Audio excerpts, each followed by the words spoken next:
Hello students, current electricity ಈಗಾಗಲೇ 2 ಪಾರ್ಟ್ಗಳನ್ನು ನೋಡಿದ್ದೀರಿ ನೀವು. ಸೊ ನಾವು ಮುಂದಿನ ಪಾರ್ಟ್ಗಳನ್ನು ಅಂದರೆ ಮುಂದಿನ ಕಾನ್ಸೆಪ್ಟ್ಗಳನ್ನು ಮತ್ತು ವಿಷಯಗಳನ್ನು ಡಿಸ್ಕಸ್ ಮಾಡ್ತಾ ಹೋಗೋಣ. ಓಕೆ, ಸೊ ಇವತ್ತು ಈ ಒಂದು ಕ್ಲಾಸಲ್ಲಿ electrical energy,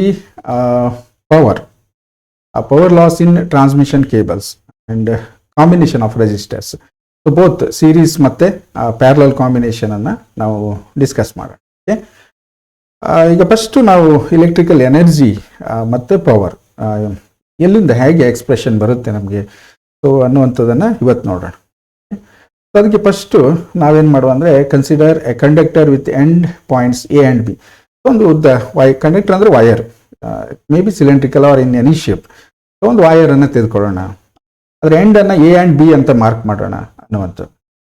so current I is flowing from A to B. ಅಂದರೆ ಕರೆಂಟ್ ಫ್ಲೋ ಆಗುತ್ತೆ ಅಂದರೆ ಪೊಟೆನ್ಷಿಯಲ್ ಡಿಫ್ರೆನ್ಸ್ ಕೊಟ್ಟಿದ್ದೀರಿ ನೀವು. ಸೊ ಹಾಗಾಗಿ ಅದರಲ್ಲಿ ಕರೆಂಟ್ ಫ್ಲೋ ಆಗ್ತಾ ಇರುತ್ತೆ. ಹಾಗಾಗಿ ನಾವು ಅದನ್ನು ಐ ಅಂತ ತೆಗೆದುಕೊಳ್ಳೋಣ.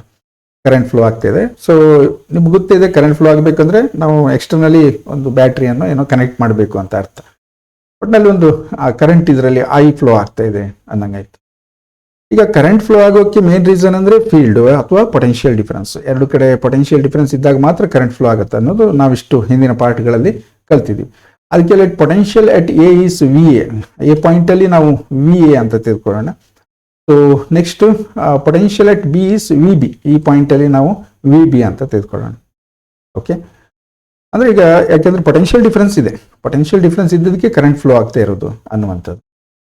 ಈಗ ಕರೆಂಟ್ ಏನಾಗುತ್ತೆ ಕೇಳಿದ್ರೆ, always flowing from higher potential to lower potential. Higher potential ಇಂದ ಲೋವರ್ ಪೊಟೆನ್ಷಿಯಲ್ ಕಡೆಗೆ ಕರೆಂಟ್ ಯಾವಾಗಲೂ ಫ್ಲೋ ಆಗುತ್ತೆ. ಇದು ನಮ್ಗೆ ಗೊತ್ತಿದೆ. ಯೂಸಲಿ ನಾವು ಮೆಕ್ಯಾನಿಕ್ಸಿಗೆ ಹೋದರೆ ಅಲ್ಲಿ ಒಂದು ಫ್ಲೂಯಿಡ್ ಲಿಕ್ವಿಡ್ ಅನ್ನು ತಗೋತೀವಿ. ಯಾವುದೋ ಒಂದು 2 ಬಕೆಟ್ಗಳನ್ನು ನಾವು ಡಿಫ್ರೆಂಟ್ ಹೈಟಲ್ಲಿ ಇಟ್ಕೊಂಡು ಒಂದು ಪೈಪ್ ಕನೆಕ್ಟ್ ಮಾಡಿದರೆ, ಸೊ ಪೊಟೆನ್ಷಿಯಲ್ ಹೈಯರ್ ಪೊಟೆನ್ಷಿಯಲ್ ಇಂದ ಲೋವರ್ ಪೊಟೆನ್ಷಿಯಲ್ಗೆ ವಾಟರ್ ಫ್ಲೋ ಆಗುತ್ತೆ ಅನ್ನೋದು ನಾವಲ್ಲಿ ಫಸ್ಟ್ ಇಯರಲ್ಲೇ ಕಲ್ತಿದ್ವಿ.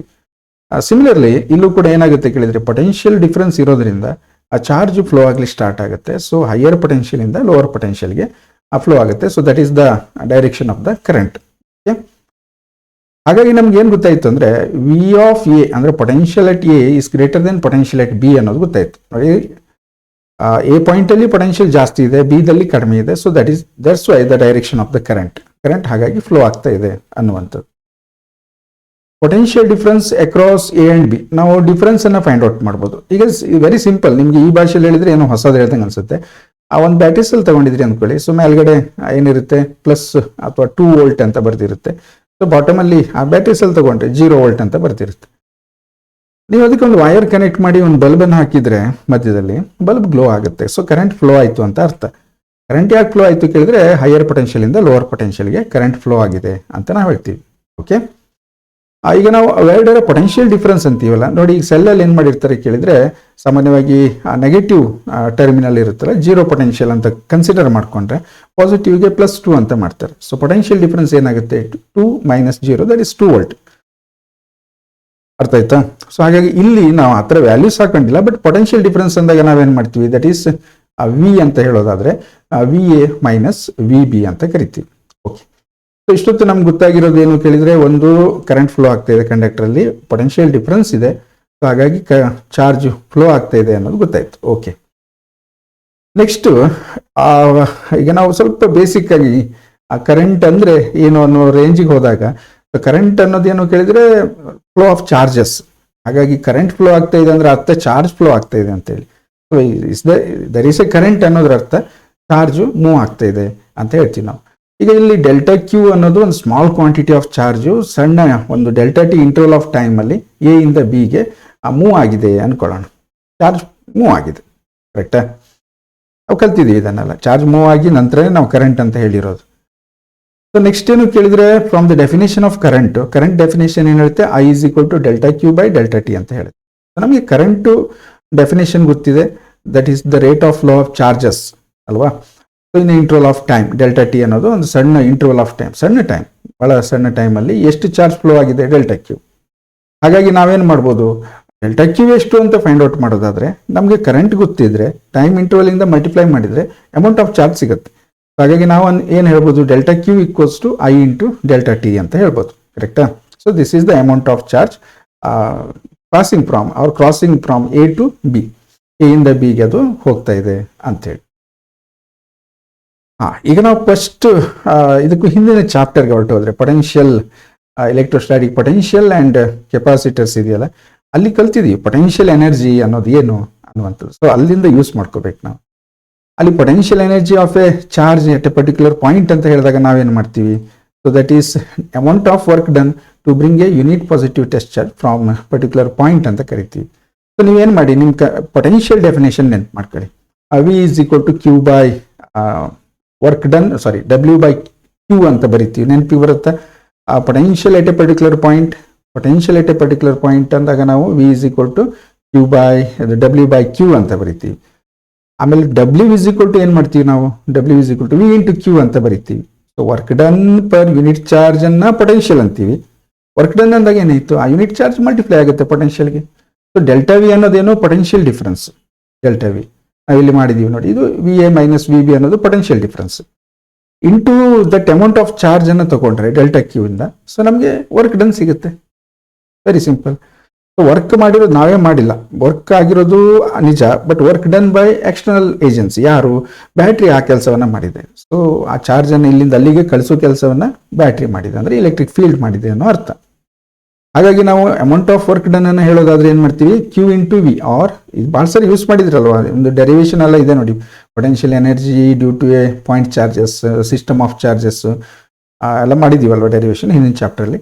ಸೊ ಹಾಗಾಗಿ ಡೆಲ್ಟಾ ಡಬ್ಲ್ಯೂ ಅನ್ನೋದು ಏನಾಯಿತು, amount of work done, that is delta Q into delta V. This amount of work done is stored as a potential energy. So ಹಾಗಾಗಿ delta U equals to delta Q into delta V. ಓಕೆನಾ? Delta U ಅನ್ನೋದು ಒಂದು ಸಣ್ಣ amount of potential energy due to small amount of charge passes through a small potential difference delta V. Right? Okay. ಈ expression ಆದಮೇಲೆ ನಮ್ಗೆ ಏನಾಗುತ್ತೆ ಕೇಳಿದ್ರೆ, potential energy ನಮಗೆ ಡೆಲ್ಟಾ ಯು ಫೈಂಡ್ ಔಟ್ ಮಾಡಬೇಕು. ಸೊ ಹಾಗಾಗಿ potential energy at a point ಅಲ್ಲಿ potential energy find out ಮಾಡಿದ್ರೆ V A potential at that point, delta Q charge ಅಲ್ಲಿಂದ ಕ್ರಾಸ್ ಆಗ್ತಾ ಇದೆ. ಸೊ ಹಾಗಾಗಿ ನಾವೇನ್ ಮಾಡ್ಬೋದು, ಯು ಎ ಅನ್ನ delta Q into V at A, potential at A ಅಂತ ಬರೀತೀವಿ. ಇದೇನಿದು ಪೊಟೆನ್ಷಿಯಲ್ ಎನರ್ಜಿ ಡಿಫ್ರೆನ್ಸ್ ಗೊತ್ತಾಗಲಿ ಮಕ್ಕಳೇ. ಸೊ 1 by 1 ಓದ್ಬೇಕು, 3 ಚಾಪ್ಟರ್ ಇಂಟರ್ ರಿಲೇಟೆಡ್, ಇವನ್ 4th ಆಲ್ಸೋ. ಒಂದು ಕಡೆಯಿಂದ ಓದ್ಕೊಂಡು ಬರಬೇಕು, ಅದು ನೆನ್ಪಿಟ್ಕೋಬೇಕು, ಆವಾಗ ಈಸಿ ಆಗ್ತಾ ಹೋಗುತ್ತೆ. ಸೊ ಫ್ರೆಶ್ ಆಗಿ ನೀವು ಇದನ್ನು ನೋಡ್ಲಿಕ್ಕೆ ಬಂದರೆ ಅರ್ಥ ಆಗೋದಿಲ್ಲ, ಅರ್ಥ ಆಗದಿದ್ದಾಗ ಬೈಕೋತೀರಿ ಅಷ್ಟೇ, ಮತ್ತೇನು ಮಾಡ್ತೀರಿ. ಸೊ ಹಾಗಾಗಿ ಪೊಟೆನ್ಷಿಯಲ್ ಎನರ್ಜಿ ಅಟ್ ಎ, ಈ ಪಾಯಿಂಟಲ್ಲಿ ಆ ಚಾರ್ಜ್ ಮೂವ್ ಆಗುವಂಥ ಸಂದರ್ಭದಲ್ಲಿ ಎಷ್ಟಿರುತ್ತೆ potential energy, that is delta Q into V of A. Potential at A into amount of charge, ಅದು ಕ್ಯೂ ಇಂಟು ವಿ ಮಾಡಿದ್ವಿ ನಾವು. ಸೊ ಎ ಪಾಯಿಂಟಲ್ಲಿ ಪೊಟೆನ್ಷಿಯಲ್ ಎನರ್ಜಿ ಸಿಕ್ತು. ಹಾಗೆ ಪೊಟೆನ್ಷಿಯಲ್ ಎನರ್ಜಿ ಅಟ್ ಬಿ ನೋಡ್ಲಿಕ್ಕೆ ಹೋದ್ರೆ ನಮಗೆ ಯು ಬಿ ಅಂತ ಹೇಳಿದ್ರೆ ನಾವು ಅದನ್ನು delta Q into potential at B, V of B. ಕರೆಕ್ಟಾ? ಹಾಗಾಗಿ potential change in potential energy is equal to change in potential energy. ಇಲ್ಲೊಂದು ಪೊಟೆನ್ಷಿಯಲ್ ನೋಡಿ, ಇದು ಆ್ಯಕ್ಚುಲ್ ನಾವು ಮಾಡಬೇಕಾಗಿರೋದು ಹೀಗೆ. ಬಟ್ ನಾವೇನು ಮಾಡ್ತೀವಿ, ಗ್ರಾವಿಟೇಷನ್ ಸಂದರ್ಭದಲ್ಲೂ ಆ ಒಂದು ಅರ್ತ್ ರೆಫರೆನ್ಸಿಗೆ ತಗೊಂಡು ನಾವು ಇರ್ತೀವಲ್ಲ, ಗ್ರೌಂಡ್ ಅಥವಾ ಸರ್ಫೇಸ್ ಆಫ್ ದ ಅರ್ತ್ ಅನ್ನ ಪೊಟೆನ್ಷಿಯಲ್ 0 ಅಂತ ತಗೊಳ್ತೀವಿ. Potential energy at the reference point or reference level is 0 ಅಂತ ತಗೋತೀವಿ. But anyway we are taking the potential difference. Potential difference is exact, but potential ಅನ್ನೋದು ಇದೆಯಲ್ಲ ಅದು ಎಕ್ಸಾಕ್ಟ್ ಅಲ್ಲ. ಪೊಟೆನ್ಷಿಯಲ್ ಎನರ್ಜಿ ಅನ್ನುವಾಗ ನಾವು ಪೊಟೆನ್ಷಿಯಲ್ ಎನರ್ಜಿ ಡಿಫರೆನ್ಸ್ ಅನ್ನು ನೋಡ್ತೀವಿ ಹೆಚ್ಚಿನದಾಗಿ. ಸೊ ಯೂಶಲಿ ಏನು ಮಾಡ್ತೀವಿ ನಾವು, ಪೊಟೆನ್ಷಿಯಲ್ ಎನರ್ಜಿ ಯಾವುದೋ ಒಂದು ರೆಫರೆನ್ಸ್ ಪಾಯಿಂಟಲ್ಲಿ 0 ಅಂತ ತಗೊಂಡ್ಬಿಡ್ತೀವಿ. ಕರೆಕ್ಟಾ? ಬಟ್ ಇದು ಸಣ್ಣ ಒಂದು ಲೆಂತ್ ಇದೆ ಇಲ್ಲಿ. ಸೊ ಹಾಗಾಗಿ ಪೊಟೆನ್ಷಿಯಲ್ ಎನರ್ಜಿ ಅಟ್ ಎ ಗೊತ್ತಾಯ್ತು ನಮಗೆ, ಪೊಟೆನ್ಷಿಯಲ್ ಎನರ್ಜಿ ಅಟ್ ಬಿ ಗೊತ್ತಾಯ್ತು. So change in potential energy ನಾವು ಮಾಡ್ಕೋಬಹುದು. That is potential energy at B minus potential energy at A ಮಾಡಿದರೆ ನಮ್ಗೇನು ಸಿಗುತ್ತೆ, ಡೆಲ್ಟಾ ಯು ಸಿಗುತ್ತೆ. So that is U B minus U A ಆಯ್ತು. ಯು ಬಿ ಇದು final potential, U A ಅನ್ನೋದು initial potential. Okay. So values ಅನ್ನ substitute ಮಾಡೋಣ. ಈ ವ್ಯಾಲ್ಯೂಸ್ ಅನ್ನ ಯು ಎ ಮತ್ತು ಯು ಬಿ ವ್ಯಾಲ್ಯೂಸ್ ಅನ್ನ ಸಬ್ಸ್ಟಿಟ್ಯೂಟ್ ಮಾಡಿದ್ವಿ. ಇಲ್ಲಿ ಏನು ಕಾಮನ್ ಇದೆ, ಡೆಲ್ಟಾ ಕ್ಯೂ ಕಾಮನ್ ಇದೆ. Delta Q taking outside V of B minus V of A. But ಏನಿತ್ತು ಈಗ, V of B minus V of A ಅಂದ್ರೆ potential difference between B and A, potential difference ಇದು. ಇದು delta U ಅನ್ನೋದು change in potential energy ಆಯ್ತಾ. ಹಾಗಾಗಿ ನಮಗೆ V equals to V A minus V B ಗೊತ್ತಿದೆ ನಮಗೆ. V B minus V A ಮಾಡಿದ್ರೆ ಏನು ಮಾಡ್ಬೇಕು ನಾವು, ಸೊ ಮೈನಸ್ ವಿ ನೆಗೆಟಿವ್ ಅಲ್ವಾ, ಚೇಂಜ್ ಆಗುತ್ತಲ್ವ ಸೈನು. ಸೊ ಹಾಗಾಗಿ ಏನಾಯ್ತು ಕೇಳಿದ್ರೆ ಈ expression delta Q delta U is equal to delta Q into minus V. Minus V ಯಾಕೆಂದರೆ ನಾವು V of B minus V of A ಮಾಡಿದ್ವಿ. ಇಲ್ಲಿ ಪೊಟೆನ್ಷಿಯಲ್ ಫಸ್ಟ್ ತಗೊಂಡ್ವಿ, ಇಲ್ಲಿ ಪೊಟೆನ್ಷಿಯಲ್ ನೆಕ್ಸ್ಟ್ ತಗೊಂಡ್ವಿ. ಸ್ಟಾರ್ಟಿಂಗೇ ನಮ್ಗೆ ಗೊತ್ತಿದೆ potential at A is higher than potential at B. ಹಾಗಾಗಿ ಏನಾಯಿತು, ಇದರ ವ್ಯಾಲ್ಯೂ ಜಾಸ್ತಿ ಇರುತ್ತೆ, V A value, V B value ಕಡಿಮೆ ಇರುತ್ತೆ. V B minus V A ಮಾಡಿದ್ರೆ ಏನಾಗುತ್ತೆ ಅಂದರೆ potential at B minus potential at A ಮಾಡಿದರೆ ನೆಗೆಟಿವ್ ಬರಲೇಬೇಕಲ್ವ. So therefore this is minus V delta Q into minus V ಆಗುತ್ತೆ. ಕರೆಕ್ಟಾ? ಮೈನಸ್ ಕಾಮನ್ ಆಗಿ ಔಟ್ ಸೈಡ್ ತಗೊಂಡ್ರೆ minus into delta Q into V. Okay, so ಇಲ್ಲಿಗೆ ಬಂದ್ವಿ ನಾವು. ಈಗ ನೆಕ್ಸ್ಟ್ ಏನು ಕೇಳಿದ್ರೆ ಡೆಲ್ಟಾ ಕ್ಯೂ ವ್ಯಾಲ್ಯೂ ನಮ್ಗೆ ಗೊತ್ತಿದೆ. So delta Q is equal to I into delta T just ಮಾಡ್ಕೊಂಡು ಬಂದಿದ್ದೀವಿ, ನಾವು ನೋಡಿದ್ದೀವಿ. Amount of charge from the definition of the current I is equal to delta Q by T delta T. So therefore delta Q equals to I into delta T. ಇದನ್ನು ಇಲ್ಲಿ substitute ಮಾಡೋಣ ನಾವು. ಅವಾಗ ಏನಾಯಿತು, delta U is equal to minus I V delta T ಆಯಿತು. So this is the change in potential energy. ಅರ್ಥ ಇಷ್ಟೇ, ಅಂದರೆ ಚಾರ್ಜು ಕಂಡಕ್ಟರಲ್ಲಿ ಮೂವ್ ಆಗಬೇಕಾದ್ರೆ ಅದು ತನ್ನ ಪೊಟೆನ್ಷಿಯಲ್ ಎನರ್ಜಿಯನ್ನು ಚೇಂಜ್ ಮಾಡ್ಕೊಂಡಿದೆ. ಕರೆಕ್ಟಾ? Okay. If charge moves without collisions, ನಮ್ಗೆ ಗೊತ್ತಿದೆ ಕೊಲಿಸನ್ ಆಗುತ್ತೆ ಅಂತೇಳಿ. ಕೊಲಿಸನ್ ಆಗದೆ ಇದ್ದಿದ್ರೆ ಏನಾಗ್ತಾ ಇತ್ತು, ಸ್ಟ್ರೇಟಾಗಿ ಮೂವ್ ಆಗ್ತಿತ್ತು ಅಂದ್ಕೊಳ್ಳಿ.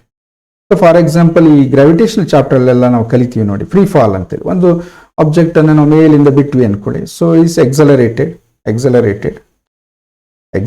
ಆಯಿತು ಅಂದರೆ ಏನಾಗುತ್ತೆ, ಕೈನೆಟಿಕ್ ಎನರ್ಜಿ ಚೇಂಜ್ ಆಗುತ್ತೆ. ಸೊ ನಿಮ್ಮ ಫಸ್ಟ್ ಇಯರ್ ಒಂದು ಡೆರಿವೇಷನ್ ಇತ್ತು, mechanical energy is conserved, sum of the total mechanical energy is conserved ಅಂತ ಪ್ರೂವ್ ಮಾಡಿ ಒಂದು ಎಕ್ಸಾಂಪಲ್, ಸೊ ಒಂದು ಇಲಿಸ್ಟ್ರೇಷನ್ ಇತ್ತು ಅಲ್ಲಿ.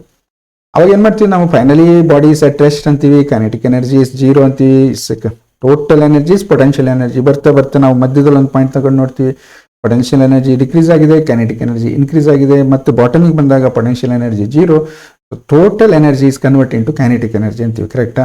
ಓಕೆ. ಬಟ್ ಇದು ಆ ಥರದ ಸಿಚುವೇಶನ್ ಅಲ್ಲ. ಯಾಕೆ ಅಂದರೆ ಚಾರ್ಜ್ ಮೂವ್ ಆಗಬೇಕಾದ್ರೆ ಸ್ಟ್ರೇಟ್ ಲೈನಲ್ಲಿ ಮೂವ್ ಆಗೋ ಚಾನ್ಸೇ ಇಲ್ಲ, ಕೊಲಿಸನ್ಸ್ ಆಗ್ತಾ ಇರುತ್ತೆ. ಒಂದು ವೇಳೆ ಕೊಲಿಸನ್ ಆಗದೆ ಇದ್ರೆ, ಇಫ್ ಚಾರ್ಜಸ್ ಮೂವ್ ವಿದೌಟ್ ಕೊಲಿಸನ್ಸ್ ಆಗದೆ ಇದ್ರೆ ಏನಾಗ್ತಾ ಇತ್ತು, kinetic energy also changes. Actually change ಆಗಲೇಬೇಕು ಕೈನೆಟಿಕ್ ಎನರ್ಜಿ, ಯಾಕೆಂದ್ರೆ ಚೇಂಜ್ ಇನ್ ಪೊಟೆನ್ಷಿಯಲ್ ಎನರ್ಜಿ ಅಂದಾಗ ಕೈನೆಟಿಕ್ ಎನರ್ಜಿ ಮೂವ್ ಆಗ್ತಾ ಇದೆ. ಬಾಡಿ ಮೀನ್ಸ್ ಚಾರ್ಜ್ ಮೂವ್ ಆಗ್ತಾ ಇದೆ, ಎಕ್ಸಲರೇಟ್ ಆಗಲೇಬೇಕಿತ್ತು. ಬಟ್ ಎಕ್ಸಲರೇಷನ್ ಇಲ್ಲ ಅಂತ ನಾವು ಹಿಂದಿನ ಕ್ಲಾಸಲ್ಲೇ ನೋಡಿದ್ದೀವಿ. Drift velocity with constant velocity, acceleration ಎಲ್ಲೋಯ್ತು ಹಾಗಾದ್ರೆ ನೋಡೋಣ. ಫ್ರಮ್ ಕನ್ಸರ್ವೇಷನ್ ಆಫ್ ಎನರ್ಜಿ ಪ್ರಕಾರ ನಮ್ಗೆ ಇಲ್ಲಿವರೆಗೆ ನಾವು ಈ ಥರ ಥಿಂಕ್ ಮಾಡ್ತಾ ಬಂದಾಗ, from conservation of energy this change in potential energy is equals to change in kinetic energy. ಕರೆಕ್ಟಾ? Change in kinetic energy equals to change in potential energy ಆಗಲೇಬೇಕು. ಯಾಕಂದರೆ ಇದು ಏನು ಹೇಳಿ, ಕನ್ಸರ್ವೇಟಿವ್ ಫೋರ್ಸ್ ಇಲ್ಲಿ ಆ್ಯಕ್ಟ್ ಆಗ್ತಾ ಇರುವಂಥದ್ದು. ಓಕೆ. ಹಾಗಾದರೆ ಏನಾಯ್ತು, ಈಗ ನಾವೀಗ ಡೆಲ್ಟಾಕ್ಕೆ ಚೇಂಜ್ ಇನ್ ಕೈನೆಟಿಕ್ ಎನರ್ಜಿ ನೋಡೋಣ, ಅನ್ಕೊಂಬಿಡೋಣ ಕೊಲಿಸನ್ ಆಗ್ತಾ ಇಲ್ಲ. ಸೊ ಹಾಗಾದರೆ ಚೇಂಜ್ ಇನ್ ಕೈನೆಟಿಕ್ ಎನರ್ಜಿ ಎಷ್ಟು? therefore change in kinetic energy is IV delta T. ಇದು ಮೈನಸ್ ಯಾಕೆ ಹೋಯ್ತು ಅಂತ ಗೊತ್ತಾಗುತ್ತೆ ನಿಮಗೆ. ಮೈನಸ್ ಚೇಂಜ್ ಇನ್ ಪೊಟೆನ್ಷಿಯಲ್ ಎನರ್ಜಿಯನ್ನು ನಾವು ಕೈನೆಟಿಕ್ ಎನರ್ಜಿ ಅಂತ ತಗೋತೀವಿ ಎಲ್ಲ ಸಿಚುವೇಶನ್ದಲ್ಲೂ. ಸೊ ಹಾಗಾಗಿ ಏನಾಯ್ತು ಕೇಳಿದ್ರೆ IV ಡೆಲ್ಟಾ ಟಿ ಅಂತ ಬಂತು. ಕರೆಕ್ಟಾ? ಓಕೆ. ಹಾಗಾದ್ರೆ ಏನಾಗಬೇಕು, ಕೈನೆಟಿಕ್ ಎನರ್ಜಿ ಇಷ್ಟು ವ್ಯಾಲ್ಯೂ ಇದೆ, I into V into delta T ಇದೆ ಅನ್ನೋದಾದ್ರೆ ಇಲೆಕ್ಟ್ರಾನ್ ಏನಾಗಬೇಕಿತ್ತು, ಎಕ್ಸಲರೇಟ್ ಆಗಬೇಕಿತ್ತು, ಒಂದು ಕೈನೆಟಿಕ್ ಎನರ್ಜಿ ಚೇಂಜ್ ಆಗಬೇಕಿತ್ತು. ಬಟ್ ಏನಾಗ್ತಾ ಇದೆ, but charges are not moving with acceleration. Observe ಮಾಡಿದ್ವಿ, ಚಾರ್ಜ್ ಎಕ್ಸಲರೇಟ್ ಆಗ್ತಾ ಇಲ್ಲ. ಫಾರ್ ಎ ಫ್ರಾಕ್ಷನ್ ನೋಡಿ, ಇಲ್ಲಿ ಹಿಂದಿನ ಕ್ಲಾಸಲ್ಲಿ ಒಂದು ಸೆಂಟೆನ್ಸ್ ಹೇಳಿದೆ, ಎಕ್ಸಲರೇಷನ್ಸ್ ಲಾಸ್ಟ್ ಬಿಟ್ವೀನ್ ದ ಕೊಲಿಸನ್ಸ್. ಒಂದು ಕೊಲಿಸನ್ ಆಯಿತು ಅಂದ್ಕೊಂಡು ಎಕ್ಸಲರೇಷನ್ ಜೀರೋ ಆಗಿಬಿಡುತ್ತೆ, ಮತ್ತೆ ಅದು ಫೀಲ್ಡಿಂದ ಮತ್ತೆ ಎಕ್ಸಲರೇಟ್ ಆಗುತ್ತೆ, ಮತ್ತೆ ಕೊಲಿಸನ್ನಲ್ಲಿ ಜೀರೋ ಆಗುತ್ತೆ. ಸೊ ಹಾಗಾದರೆ ಈ ಎಕ್ಸಲರೇಟ್ ಆಗಿರುವಂಥದ್ದು ಈ ಚೇಂಜ್ ಇನ್ ಕೈನೆಟಿಕ್ ಎನರ್ಜಿ ಎಲ್ಲಿ ಹೋಗ್ತಾ ಇದೆ? So they move with study drift velocity. Because of the collision, energy gained by the charges is shared with the atom. ಏನು ಕ್ಯಾರಿ ಮಾಡಲ್ಲ ಚಾರ್ಜ್, ಏನು ಮಾಡುತ್ತೆ, ನಾನು ಏನು ಎನರ್ಜಿ ಗೇನ್ ಆಗಿತ್ತು ಪಡ್ಕೊಂಡಿದೆಯೋ ಆ ಎನರ್ಜಿಯನ್ನು ಕೊಲಿಸನ್ನಲ್ಲಿ ಏನು ಮಾಡಿಬಿಡುತ್ತೆ, ಆ ಒಂದು ಆಟಮಿಗೆ ಟ್ರಾನ್ಸ್ಫರ್ ಮಾಡುತ್ತೆ. ಸೊ ಆ ಚೇಂಜ್ ಇನ್ ಕೈನೆಟಿಕ್ ಎನರ್ಜಿ ಆಗಬೇಕಿತ್ತು, ಕಂಟಿನ್ಯೂ ಆಗೋದಿಲ್ಲ. ಕಾರಣ ಏನು ಕೇಳಿದರೆ, ಆ ತನ್ನ ಎನರ್ಜಿಯನ್ನು ಏನು ಮಾಡುತ್ತೆ, ಈ ಆಟಮ್ ಅಥವಾ ಅಯಾನ್ಸ್ ಅಂತೀವಲ್ಲ ನಾವು, ಫಿಕ್ಸ್ಡ್ ಅಯಾನ್ಸ್ ಅವೆಲ್ಲ ಯಾವುದು ಮೂವ್ ಆಗುವಂಥದ್ದಲ್ಲ. ಸೊ ಅದಕ್ಕೆ ಎನರ್ಜಿಯನ್ನು ಕೊಡ್ತಾ ಹೋಗುತ್ತೆ. ಅದಕ್ಕೆ ಎನರ್ಜಿ ಕೊಟ್ಟರೆ ಏನಾಗುತ್ತೆ, ಸೊ ಕೈನೆಟಿಕ್ ಥಿಯರಿ ಥಿಂಕ್ ಮಾಡೋಕೆ ಹೋದರೆ they start vibrating more and more and conductor heats up. ಬಿಸಿ ಆಗುತ್ತೆ wire. So the energy dissipated as heat in the conductor. ಇದು ಕಾಮನ್. ನೀವು ಯಾವುದೇ ಎಕ್ಸ್ಪೆರಿಮೆಂಟ್ ಮಾಡುವಾಗ ಪ್ರಿಕಾಷನ್ಸ್ ತಗೊಂಡು ಮಾಡಬೇಕು. ನಾನು ಮಾತಾಡ್ತಿರೋದನ್ನು ಸ್ಪಷ್ಟವಾಗಿ ಕೇಳಿಸ್ಕೊಳ್ಳಿ. ಒಂದು ಬ್ಯಾಟ್ರಿ ಸೆಲ್ ಪಕ್ಕಕ್ಕೆ ಇಟ್ಟಿದ್ದಾದ್ರೆ ಇಲ್ಲ ಒಂದು ವೈರ್, ಸಣ್ಣ wire, only for battery, remember, not for any other things. ಮನೇಲಿ ಕರೆಂಟ್ ಇದೆ ಸರ್ ಅದಕ್ಕೆ ನೋಡಲ್ಲ, ಅವೆಲ್ಲ ಮಾಡಬಾರ್ದು. ಸೊ ಬ್ಯಾಟ್ರಿ ಸೆಲ್ ತಗೊಂಡು ಸುಮ್ಮನೆ ಒಂದು ವೈರನ್ನು ಇಲ್ಲಿ ಈ ಎಂಡಲ್ಲಿ ಮತ್ತು ಈ ಎಂಡಲ್ಲಿ ಶಾರ್ಟ್ ಮಾಡಿದ್ವು ಅಂತೀವಿ ನಾವು. ಜಸ್ಟ್ ಒಂದು ಸ್ವಲ್ಪ ಹೊತ್ತು ಹಿಡೀರಿ, ವೈರ್ ಬಿಸಿ ಆಗುತ್ತೆ. ಅರ್ಥ ಆಯ್ತು ಈಗ? So energy dissipated as a heat in the conductor. ಈ ರೀತಿ ಕರೆಂಟ್ ಫ್ಲೋ ಆಗ್ತಾ ಇರಬೇಕಾದ್ರೆ ಕಂಡಕ್ಟರ್ ಹೀಟ್ ಆಗ್ತಾ ಹೋಗುತ್ತೆ. ಕರೆಕ್ಟಾ? Okay. Any energy dissipated as heat in the conductor is delta W. Same. ಆಗ ನೋಡಿ, ವರ್ಕ್ ಎನರ್ಜಿ ಥಿಯರಮ್ ಏನು ಹೇಳುತ್ತೆ? Change in kinetic energy is equals to work done ಅಂತ ಹೇಳುತ್ತೆ. So therefore we can straight away write. ಏನು ಮತ್ತೆ think ಮಾಡೋದೇ ಬೇಡ. Change in kinetic energy is equals to amount of work done. ಆಮೇಲೆ ಒಂದು ಬರುತ್ತೆ, ಏನು ಕೇಳಿದ್ರೆ amount of work done is stored as a energy ಅಂತ ಹೇಳ್ತೀವಿ ನಾವು. ಸೊ ವರ್ಕ್ ಎನರ್ಜಿ ಥಿಯರಮ್ ಅನ್ನು ಕರೆಕ್ಟಾಗಿ ಯೂಸ್ ಮಾಡ್ಕೊಂಡ್ರೆ ನಾವು, this work delta W is nothing but amount of work done. Amount of work done is nothing but amount of energy. ಹಾಗಾಗಿ energy, electrical ಎನರ್ಜಿಯನ್ನು ನೀವು find out ಮಾಡಿ ಅಂದ್ರೆ ಏನು ಬೇಕು ನಿಮಗೆ? I into V into delta T ಬೇಕು. ಮುಂದೆ ನಿಮಗೆ ಕಾಂಪಿಟೇಟಿವ್ ಎಕ್ಸಾಮ್ಗಳಲ್ಲೆಲ್ಲ ಈ ಸಣ್ಣ ವಿಚಾರಗಳ ಮೇಲೆ ಕ್ವಶನ್ಸ್ ಕೇಳ್ತಾರೆ. So what is the amount of energy dissipated? I into V into delta T. So ನಿಮಗೆ ಕರೆಂಟ್, ವೋಲ್ಟೇಜ್ ಮತ್ತೆ ಟೈಮ್ ಇಂಟರ್ವಲ್ ಅನ್ನು ಕೊಟ್ಟಿರ್ತಾರೆ. May be direct or it may be integration form. Integral form ಯಾಕೆ ಬರುತ್ತೆ ಅಂದರೆ small amount ಅನ್ನು ಕೊಟ್ಟು ನಿಮಗೆ ಇಕ್ವೇಶನ್ ಕೊಟ್ಟು ಟೈಮ್ ಅಥವಾ ಟೈಮ್ ಡಿಪೆಂಡೆಂಟ್ ಕರೆಂಟ್ ಅನ್ನ ಇಕ್ವೇಶನ್ ಕೊಟ್ಟು ಹಾಗೆಲ್ಲ ಮಾಡ್ತಾರೆ. ಸೊ ಮುಂದೆ ಟೈಮ್ ಆದಾಗ ಅದನ್ನು ಡಿಸ್ಕಸ್ ಮಾಡೋಣ. Okay. Energy dissipated per unit time is power. ಈಗ ಯಾವಾಗ ನಾವು ಎನರ್ಜಿ, ವರ್ಕ್ ಎನರ್ಜಿ ಇಲ್ಲಿಗೆ ಬಂದ್ವೋ, ಸೊ ಪವರ್ ಫೈಂಡ್ ಔಟ್ ಮಾಡೋದು ಸುಲಭ. Amount of work done in interval of time or rate of doing work ಅಂದ್ರೆ ಏನಂತ? Work divide by time interval ಮಾಡಿದ್ರೆ ನಮಗೆ ಪವರ್ ಸಿಗುತ್ತೆ, ಪವರ್ ಎಕ್ಸ್ಪ್ರೆಷನ್ ಸಿಗುತ್ತೆ. ಪವರ್ ಸಿಗುತ್ತೆ ಅಂದ್ರೆ ಪರ್ಸನಲಿ ಅಲ್ಲ, ಪವರ್ ಎಕ್ಸ್ಪ್ರೆಷನ್ ಸಿಗುತ್ತೆ. P is equal to delta W by delta T. ಕರೆಕ್ಟಾ? ಓಕೆ. ಸೊ ಇದೇನು ಕೇಳಿದ್ರೆ ಈ ಒಂದು expression, this is the expression for the power. Values ಅನ್ನು ಸಬ್ಸ್ಟಿಟ್ಯೂಟ್ ಮಾಡಿ, P equals to I into V into delta T divided by delta T. ಇದು W, dW, work by time, that is power. So delta T cancel ಆಯಿತು, ಉಳ್ಕೊಳ್ಳೋದು ಏನಂದ್ರೆ P is equal to V into I. So very simple expression but very useful expression in the sense of examination. ಬಹಳ ಕಡೆ use ಆಗುವಂಥ expression power ಅನ್ನು calculate ಮಾಡುವಾಗ. ನಿಮ್ಗೆ interest ಇದೆ ಅಂದರೆ ನೋಡಿ, ಈ ಕರೆಂಟ್ ಎಲೆಕ್ಟ್ರಿಸಿಟಿ ನಮ್ಮ ಸುತ್ತಮುತ್ತಲು ಇರುವಂಥದ್ದೇ. ಸೊ ಎಲೆಕ್ಟ್ರಿಕ್ ಬಲ್ಬ್ ತಗೊಳ್ಳಿ, ಅದ್ರ ಮೇಲೆ ಏನಿರುತ್ತೆ ಕೇಳಿದ್ರೆ ಒಂದು ಪವರ್ನ ಎಸ್ ಯೂನಿಟ್ ಏನು ವ್ಯಾಟ್ ಅಲ್ವಾ? ಸೊ 60 ವ್ಯಾಟ್ 40 ವ್ಯಾಟ್ ಅಂತ ಬರ್ದಿರುತ್ತೆ. ಯಾವುದೇ ಡಿವೈಸ್ ತಗೊಳ್ಳಿ, ಎಲೆಕ್ಟ್ರಿಕಲ್ ಡಿವೈಸ್, ಎಲೆಕ್ಟ್ರಾನಿಕ್ಸ್ ಅಲ್ಲೂ ಕೂಡ ವ್ಯಾಟ್ ಅಂತ ಬರ್ದಿರುತ್ತೆ. So that is power. Usually ನಮ್ಮ ಮನೆಗಳಲ್ಲಿ ನಾವು ಯೂಸ್ ಮಾಡುವಂಥ ಎಲೆಕ್ಟ್ರಿಸಿಟಿ 220 RMS ವೋಲ್ಟೇಜ್, ಅದು 220 ವೋಲ್ಟೇಜ್ ಅಂದ್ಕೊಳ್ಳಿ. ನೀವು ಅದರಲ್ಲಿ ಕರೆಂಟ್ ಎಷ್ಟು ಫ್ಲೋ ಆಗುತ್ತೆ ಅಂತ ಸುಮ್ಮನೆ ಪೆನ್ನು ಪೇಪರ್ ಹಿಡ್ಕೊಂಡು ಕ್ಯಾಲ್ಕುಲೇಟ್ ಮಾಡ್ಬೋದು. ಹಾಗೆ P is equal to V into I. So P ಈಗ 40 ವ್ಯಾಟ್ ಅಂತ ಸಬ್ಸ್ಟಿಟ್ಯೂಟ್ ಮಾಡಿ, V 220 ಅನ್ಕೊಳ್ಳಿ, ಕರೆಂಟ್ ಎಷ್ಟು ಫ್ಲೋ ಆಗುತ್ತೆ ಫೈಂಡ್ ಔಟ್ ಮಾಡ್ಬೋದು. ಅರ್ಥ ಆಗುತ್ತಲ್ವಾ? ಓಕೆ. ಇನ್ನು ಈ ಎಕ್ಸ್ಪ್ರೆಷನ್ಸ್ ಅನ್ನ ನಾವೇನ್ ಮಾಡ್ಬೋದು? ಓಮ್ಸ್ ಲಾ ಯೂಸ್ ಮಾಡ್ಕೊಂಡು ವಿ ಮತ್ತೆ ಐ ವ್ಯಾಲ್ಯೂಸ್ ಎಲ್ಲ ನಮಗೆ Ohm's law V is equal to IR ಎಲ್ಲ ಗೊತ್ತಿದೆ.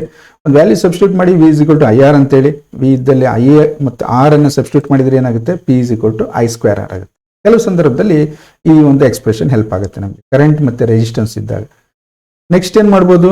I is equal to V by R ಅಂತ ಸಬ್ಸ್ಟಿಟ್ಯೂಟ್ ಮಾಡಿದ್ರೆ ಏನಾಗುತ್ತೆ? So P is equal to V square by R ಬರುತ್ತೆ. ಈ ಮೂರು ಎಕ್ಸ್ಪ್ರೆಷನ್ಗಳು ನೆನ್ಪಿಟ್ಕೊಳ್ಬೇಕು, ಯಾಕೆಂದ್ರೆ ತುಂಬಾ ಹೆಲ್ಪ್ ಆಗುವಂಥದ್ದು. ಇಲ್ಲಿ ಏನು ನೋಡಿ, ಇನ್ ಟರ್ಮ್ಸ್ ಆಫ್ ಕರೆಂಟ್ ಬಂದಿದೆ, ಇಲ್ಲಿ in terms of potential difference or voltage expression ಬಂದಿದೆ. ಕರೆಕ್ಟಾ? Okay. Which is the expression for power loss in conductor. ಇದು ಲಾಸ್ ಅಂತೀವಿ ನಾವು, ಯಾಕೆಂದ್ರೆ energy dissipated as a heat. Usually ನಮ್ಗೆ ಅದರ ಅಗತ್ಯ ಇರಲಿಲ್ಲ, ಬಟ್ ಅದು ಏನಾಗ್ತಾ ಇದೆ, ಒಂದಿಷ್ಟು ಎನರ್ಜಿ ಆ ಒಂದು ಯಾವುದರಲ್ಲಿ ಕಂಡಕ್ಟರಲ್ಲಿ ವೇಸ್ಟ್ ಆಗ್ತಾ ಇದೆ. ಅದಕ್ಕೆ ನಾವು ಪವರ್ ಡಿಸಿಪೇಟೆಡ್ ಅಂತ ಕರಿತೀವಿ. ಅದು ವೇಸ್ಟೇ ಅದು, ಯಾಕೆಂದ್ರೆ ನಮ್ಗೇನು ಯೂಸ್ ಆಗಲ್ಲ ಅದು. ಓಕೆ. ಇನ್ನೊಂದು, ಈ power dissipated is depend on R. Resistance of the conductor. Wire ಅಂತ ತಗೊಂಡ್ರಿ ಅಂದ್ಕೊಳ್ಳಿ, ಅದರ ರೆಸಿಸ್ಟೆನ್ಸ್ ಎಷ್ಟು ಅನ್ನೋದ್ರ ಮೇಲೂ ಈ ಎನರ್ಜಿ ಡಿಸಿಪೇಟೆಡ್ ಡಿಪೆಂಡ್ ಆಗಿರುತ್ತೆ. ಈಗ ನೆಕ್ಸ್ಟ್ ಒಂದು ದೊಡ್ಡ major problem, power loss in transmission cables. Transmission cables ಅಂದರೆ ಪವರ್ ಜನರೇಟರ್ ಎಲ್ಲೋ ಇರುತ್ತೆ, it may be around 100 kilometre or 200 kilometre. So ತುಂಬ ಲಾಂಗ್ ಡಿಸ್ಟೆನ್ಸಿಂದ ನಮ್ಮ ಊರಿಗೆ, ನಮ್ಮ ಮನೆಗೆ ಎಲೆಕ್ಟ್ರಿಸಿಟಿ ಸಪ್ಲೈ ಆಗುತ್ತೆ. ಕರೆಕ್ಟಾ? ಎಲ್ಲೋ ನಮ್ಮ ಅಲ್ಲೇ ಊರಲ್ಲೇ ಜನರೇಟ್ ಆಗುವಂಥದ್ದು ರ್ಯಾರ್, ತುಂಬ ಕಡಿಮೆ.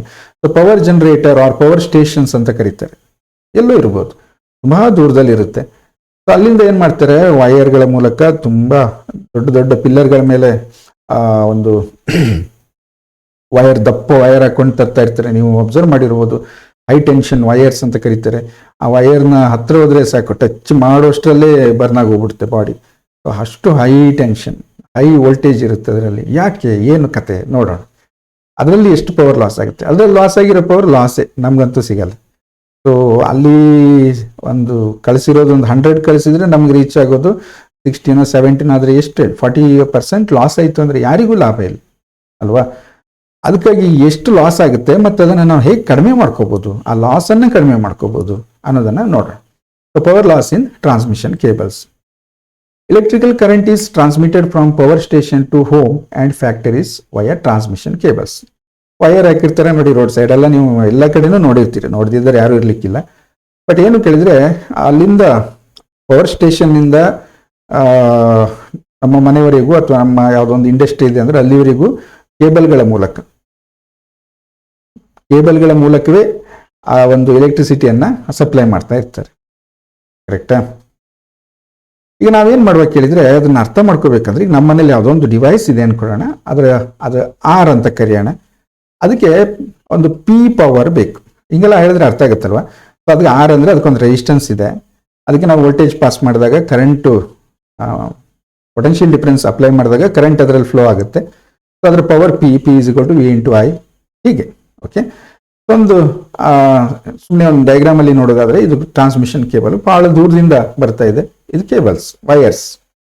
ಅಲ್ಲಿಂದ ನಮ್ಮ ಒಂದು ಮನೆಗೆ ಈ ರೀತಿ ವೈರ್ಗಳನ್ನು ತಗೊಂಡಿದ್ದೀವಿ. ಒಂದು ಡಿವೈಸ್ ಇದೆ ಅನ್ಕೊಳ್ಳಿ, ಯಾವುದಾರು ಇರಲಿ, ನಮ್ಗೆ ಅದರ ಅಗತ್ಯ ಇಲ್ಲ. ಸೊ ಅದರ ಪವರ್ ಪಿ ಇದೆ, ಅದರ ರೆಸಿಸ್ಟೆನ್ಸ್ ಆರ್ ಇದೆ ಅನ್ಕೊಳ್ಳೋಣ, R, capital R. Okay, so P is equal to V × I. ಪವರನ್ನು ನಾವು ಈ ರೀತಿ ಬರಿತೀವಿ. ಆರ್ ಏನು ಬರೀಬೋದು, I is equal to P/V. ಇದರಲ್ಲಿ ಕರೆಂಟ್ ಎಷ್ಟು ಫ್ಲೋ ಆಗುತ್ತೆ ಅಂತ ನೋಡೋದಾದರೆ I is equal to P/V ಅಂತ ಹಾಕ್ಕೋಬೋದು.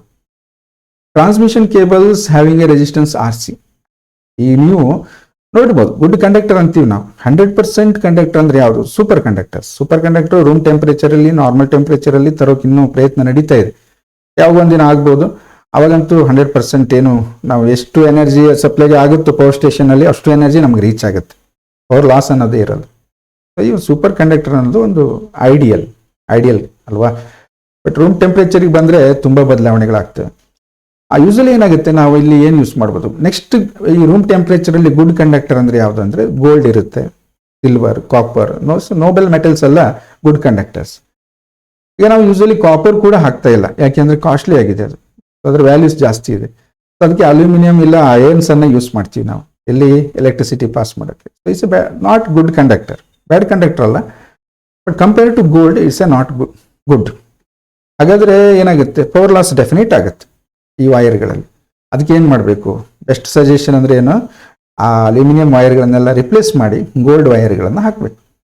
ಏನಾಗ್ಬೋದು, ಈ ಕಡೆಯಿಂದ ವೈರ್ ಹಾಕ್ಕೊಂಡು ಹೋಗ್ತಾ ಇದ್ರೆ ತಿರುಗಿ ನೋಡಿದರೆ ವೈರ್ ಇಲ್ಲ ಅಲ್ವಾ?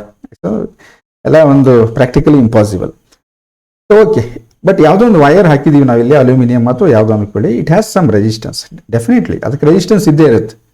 ಅಷ್ಟುದ್ದ ವೈರ್ ನೋಡಿ, R is directly proportional to length ಅಂತೀವಿ. ಸೊ ಲೆಂತ್ ಇನ್ಕ್ರೀಸ್ ಆದಂಗೆ ವೈರ್ನ ರೆಸಿಸ್ಟೆನ್ಸ್ ಜಾಸ್ತಿ ಆಗ್ತಾ ಹೋಗುತ್ತೆ. ಸೊ ಒಂದು ಡೆಫಿನೆಟ್ ಒಂದು ಲೆಂತ್ಗೆ ಒಂದು ರೆಸಿಸ್ಟೆನ್ಸ್ ಇದೆ, ಅದಕ್ಕೆ that is denoted by R C ಅಂತ ತಿಳ್ಕೊಳ್ಳೋಣ.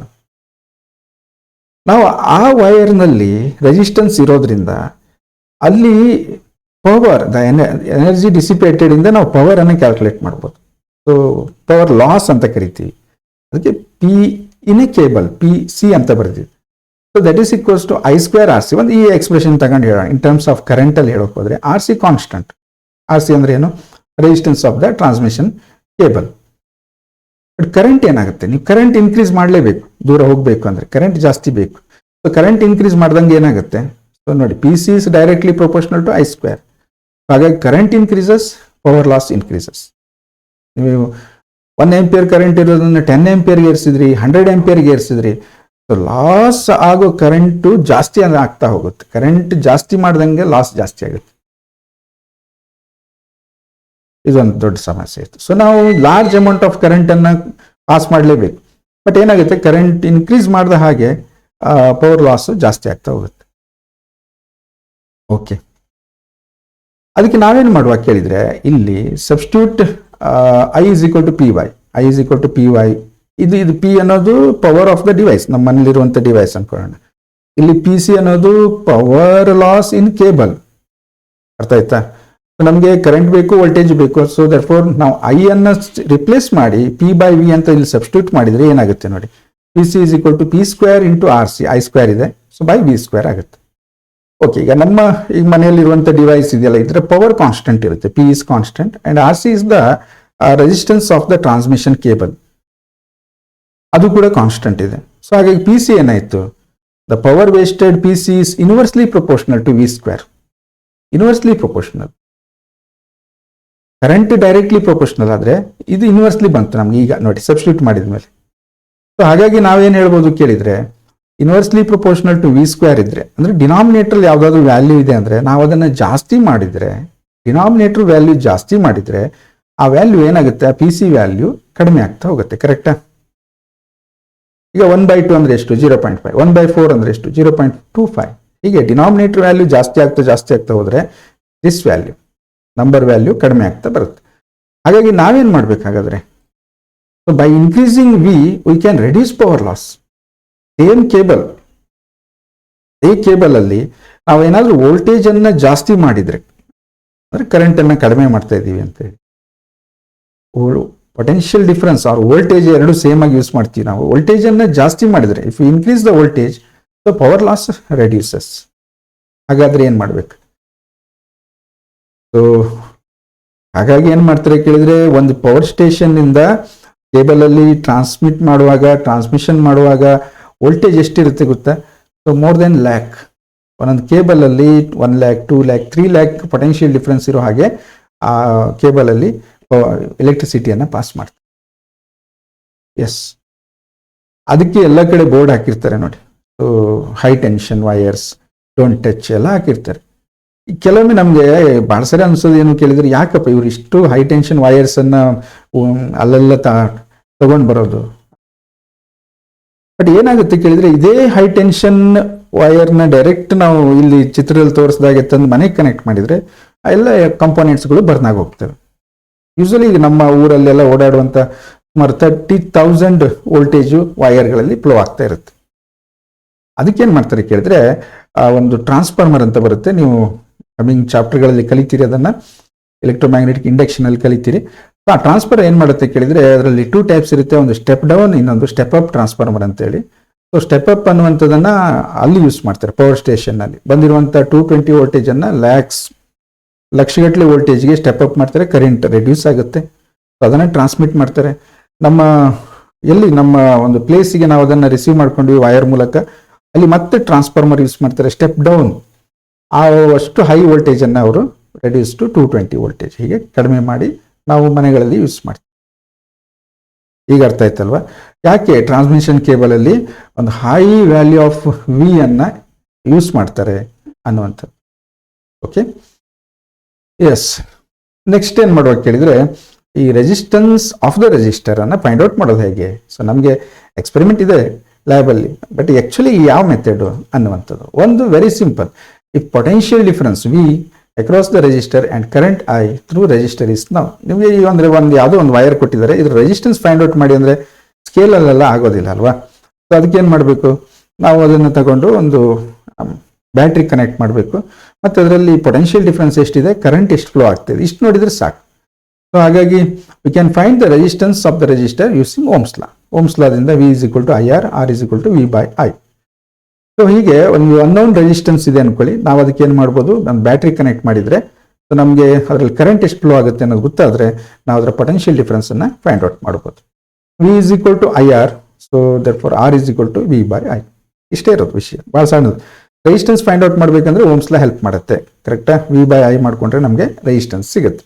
ಓಕೆ, ಈಗ ಕಾಂಬಿನೇಷನ್ ಆಫ್ ರೆಸಿಸ್ಟರ್ಸ್ ಅನ್ನ ಏನ್ ಮಾಡ್ತೀವಿ ನಾವು, ಒಂದು ರೆಸಿಸ್ಟರ್ ಅಲ್ಲ 4-5 ರೆಸಿಸ್ಟರ್ಗಳನ್ನ ಒಟ್ಟಿಗೆ ಸೇರಿಸಿದಾಗ ಏನೇನು ಆಗ್ಬಹುದು, ಏನಾದರೂ ಯೂಸ್ ಇದೆಯಾ, ಅಥವಾ ಅದು ಹಾಗೆ ಮಾಡಿದಾಗ ನಮ್ಗೆ ಅದ್ರ ವ್ಯಾಲ್ಯೂಸ್ ಫೈಂಡ್ ಔಟ್ ಮಾಡೋಕ್ಕಾಗತ್ತಾ ಅನ್ನುವಂಥದ್ದು. ಸೊ ಅದಕ್ಕೆ ನಾವು resistors are sometimes joined together, ಬೇರೆ ಬೇರೆ ಪರ್ಪಸ್ಸಿಗೆ ಮಾಡ್ತಾರೆ, ಮುಂದೆ ಗೊತ್ತಾಗುತ್ತೆ ನಿಮಗೆ. Their equivalent resistance can be calculated. Equivalent ಅಂದ್ರೆ ಏನು ಗೊತ್ತಾ, ನೋಡಿ 2 ಅಥವಾ 3 ರೆಜಿಸ್ಟರ್ಗಳನ್ನ ನಾವು ಸೇರಿಸ್ತೀವಿ ಅನ್ಕೊಳ್ಳಿ, ಯಾವುದೋ ರೀತಿ ಸೇರಿಸಿರ್ಬೋದು ನೀವು. ಅದೇನು ಕೆಲಸ ಮಾಡುತ್ತೆ, ಏನು ಮಾಡುತ್ತೆ, ಕರೆಂಟ್ ಪಾಸ್ ಮಾಡ್ಕೊಳ್ಳುತ್ತೆ ಐ, ಮತ್ತು ಪೊಟೆನ್ಷಿಯಲ್ ಡಿಫರೆನ್ಸ್ ಅಪ್ಲೈ ಮಾಡಬೇಕು ವಿ. ಸೇಮ್ ಪೊಟೆನ್ಷಿಯಲ್ ಡಿಫರೆನ್ಸ್ ಅನ್ನ ಒಂದು ಸಿಂಗಲ್ ರೆಜಿಸ್ಟರ್ಗೆ ನಾವು ಕನೆಕ್ಟ್ ಮಾಡಿದ್ರೆ, ಅರ್ಥ ಆಯ್ತಾ? ಸೇಮ್ ಪೊಟೆನ್ಷಿಯಲ್ ಡಿಫರೆನ್ಸ್ ಅನ್ನ ಸಿಂಗಲ್ ರೆಜಿಸ್ಟರ್ಗೆ ನಾವು ಅಪ್ಲೈ ಮಾಡಿದ್ರೆ ಸೇಮ್ ಕರೆಂಟ್ ಪಾಸ್ ಆಯ್ತು ಅಂದ್ರೆ ಅರ್ಥ ಏನು, ಇದ್ರ ರೆಸಿಸ್ಟೆನ್ಸು ಆ ಕಾಂಬಿನೇಷನ್ ರೆಸಿಸ್ಟೆನ್ಸು ಸೇಮ್ ಇದೆ ಅನ್ನಂಗೆ ಆಯ್ತು. ಅದಕ್ಕೆ their equivalent resistance can be calculated. ಹೇಗೆ ಅಂತ ನೋಡೋಣ. Basically there are 2 types of combination of resistors basically. But ನಂತರ ಏನಾಗುತ್ತೆ ಅಂದ್ರೆ ಇದನ್ನ ಹೇಗೂ ಕನೆಕ್ಟ್ ಮಾಡಿಕೊಂಡು ನಿಮ್ಮ ಲೆವೆಲ್ ಆಫ್ ಎಕ್ಸಾಮಿನೇಷನ್ ಮೇಲೆ ಡಿಪೆಂಡ್ ಆಗುತ್ತೆ. ಕೆಲವೊಮ್ಮೆ ನಾನು ನಿಮ್ಮ ಎಕ್ಸಾಮ್ ಬಗ್ಗೆ ಮಾತಾಡೋದಾದ್ರೆ ಯೂಶಲಿ ಇದರ depend upon the applications. Electronics ಅಲ್ಲಿ ನಮಗೆ ಯಾವ ರೀತಿ ನಾವು ಅದನ್ನು ಯೂಸ್ ಮಾಡ್ಕೋತೀವಿ ಅನ್ನೋದ್ರ ಮೇಲೆ ಆ ರೆಜಿಸ್ಟರ್ಗಳನ್ನು ಬೇರೆ ಬೇರೆ ರೀತಿಯಲ್ಲಿ ಕನೆಕ್ಟ್ ಮಾಡ್ತಾರೆ. ಸೊ ನಾವು ಬೇಸಿಕಲಿ ಸಿಂಪಲ್ 2 ಕಾಂಬಿನೇಷನ್ ಅನ್ನ ಸ್ಟಡಿ ಮಾಡೋಣ. ಒಂದು series combination. So series combination ಅಂದ್ರೆ ಈ ತರ ಕನೆಕ್ಟ್ ಮಾಡಿರ್ತಾರೆ. ಇದೊಂದು ರೆಜಿಸ್ಟರ್ ನಿಮಗೆ ಫ್ಯಾಮಿಲಿಯರ್ ಆಗಿದೆ, ಇದು ಲಾಸ್ಟ್ ಕ್ಲಾಸಲ್ಲಿ ನೋಡಿದ್ರಿ. ಇದು another register R1 R2 it's resistances. So ಈ ರೀತಿ ಕನೆಕ್ಟ್ ಮಾಡಿದ್ರೆ ನೋಡಿ ನಮಗೆ ಇಲ್ಲಿ ಫಸ್ಟ್ ಒಂದು ಟರ್ಮಿನಲ್ ಸಿಗುತ್ತೆ, ಇಲ್ಲೊಂದು ಟರ್ಮಿನಲ್ ಸಿಗುತ್ತೆ. ಸೊ ಅವೆರಡನ್ನು ಹಿಡ್ಕೊಂಡ್ರೆ resistors are set to be in series ಅಂತ ಹೇಳ್ತೀವಿ. Resistors are set to be connected in series when they are connected end to end. ಕರೆಕ್ಟಾ? In series combination same current flows through all the resistors. ಇಲ್ಲಿ current same ಇರುತ್ತೆ. ಈ wire ಇದೆಯಲ್ಲ connect ಮಾಡಿರೋದು, ಇಲ್ಲಿ ಎಷ್ಟು ಕರೆಂಟ್ ಎಂಟರ್ ಆಗುತ್ತೋ ಇಲ್ಲೂ ಅಷ್ಟೇ ಕರೆಂಟ್ ಹೊರಗಡೆ ಬರುತ್ತೆ. Very simple. ಏನು ಕೇಳಿದ್ರೆ ನೀವು ಒಂದು ವಾಟರ್ ಪೈಪ್ಗಳನ್ನ ಲೆಕ್ಕಕ್ಕೆ ತಗೊಂಡ್ರೆ ಒಂದು ದೊಡ್ಡ ಪೈಪ್ ಇದೆ ಅನ್ಕೊಳ್ಳಿ, ಮತ್ತೊಂದು ಸಣ್ಣ ಪೈಪ್ ಇದೆ ಅನ್ಕೊಳ್ಳಿ, ಅಥವಾ ಸ್ಟಾರ್ಟಿಂಗ್ಗೆ ಸಣ್ಣದಿದೆ ಮತ್ತೊಂದು ದೊಡ್ಡದಿದೆ ಅನ್ಕೊಳ್ಳೋಣ. ಏನಂದ್ರೆ ಸ್ಟಾರ್ಟಿಂಗ್ ಸಣ್ಣ ಪೈಪು, ಅದ್ರ ನಂತರ ಅದಕ್ಕೆ ಏನು ಮಾಡಿದೀವಿ ನಾವು ಎಕ್ಸ್ಟೆನ್ಷನ್ ಹಾಕಿ ಕನೆಕ್ಟ್ ಮಾಡಿದೀವಿ ಒಂದು ದೊಡ್ಡ ಪೈಪ್ ಇದೆ.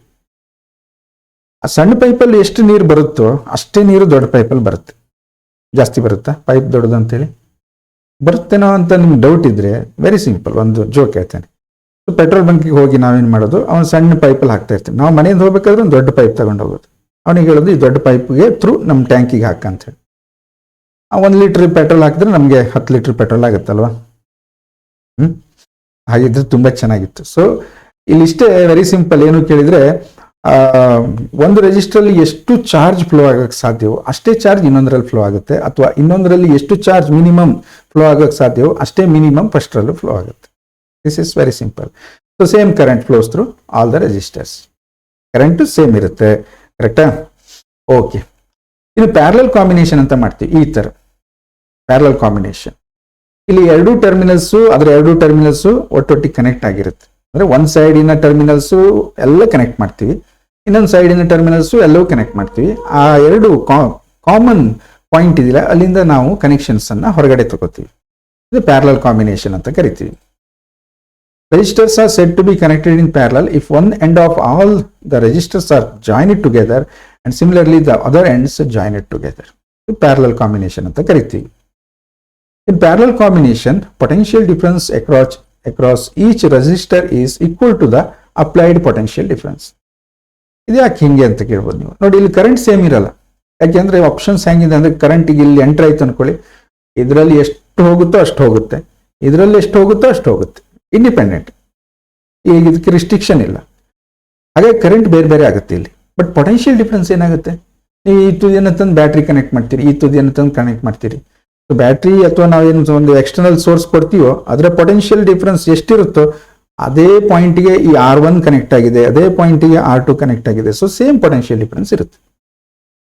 ಹಾಗಾಗಿ ನೆನ್ಪಿಟ್ಕೊಳ್ಳಿ, ಪ್ಯಾರಲಲ್ ಕಾಂಬಿನೇಷನ್ ಇದ್ದಾಗ ಪೊಟೆನ್ಷಿಯಲ್ ಡಿಫ್ರೆನ್ಸ್ ಅಂದ್ರೆ ಏನು, ವಿ ರಿಮೇನ್ ಸೇಮ್. ಓಕೆನಾ? ನೆಕ್ಸ್ಟ್ ಈಗ equivalent resistance of the combination ಅಂದ್ರೆ ಏನು ಅಂತ ನೋಡ್ಕೊಂಡು ಹೋಗೋಣ.